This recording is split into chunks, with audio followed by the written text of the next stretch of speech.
स्कर्दू में ban अल-अक़वामी airport बन गया है।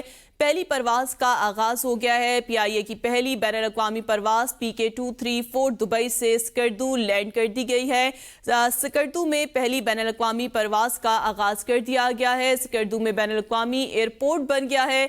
PIA की पहली बैन अल-अक़वामी परवाज PK234 दुबई से स्कर्दू लैंड कर दी गई। इसी हवाले से बात करेंगे इमाद अहमद से। जी इमाद अहमद, आगाह कीजिएगा। जी बिल्कुल, PIA की पहली बैनुल-अक़वामी परवाज PK234 जो है वो दुबई से स्कर्दू लैंड कर गई है। परवाज के उतरने के बाद स्कर्दू को एक बैनुल-अक़वामी एयरपोर्ट का दर्जा भी मिल गया है। इन परवाजों के आगाज से कौमी एयरलाइन PIA ने एक और एजाज हासिल किया है और स्कर्दू को पूरी दुनिया में मुतारिफ करवाया है।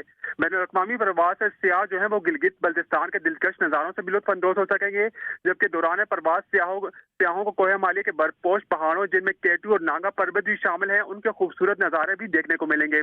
PIA की दुबई से स्कर्दू की हफ्तावार परवाजें जो है पाकिस्तान के शुमाली इलाका जात की सियाहत के फ़रोग़ में अहम किरदार अदा करेंगी। सयाह अब दुबई से बराह रास्त जो है वो 3.5 घंटे की परवाज से स्कर्दू भी पहुंच सकेंगे। स्कर्दू एयरपोर्ट पर इस हवाले से एक सादा मगर पुरवकार तकरीब का भी एहतमाम किया गया, जबकि मुसाफिरों का इस्तकबाल जो है PIA के chief executive officer air vice marshal Amir Hayat, civil aviation के आला हुकाम और दीगर सियासी और समाजी शख्सियात और सरकारी हुकाम ने किया। जबकि मुसाफिरों में गिलगित बल्तिस्तान की रवायती टोपी और तोहफे भी तकसीम किए गए हैं, जबकि जहाज की आमद पर एयरपोर्ट हुकाम की जानिब से वाटर कैनन सैल्यूट भी पेश किया गया है। जी।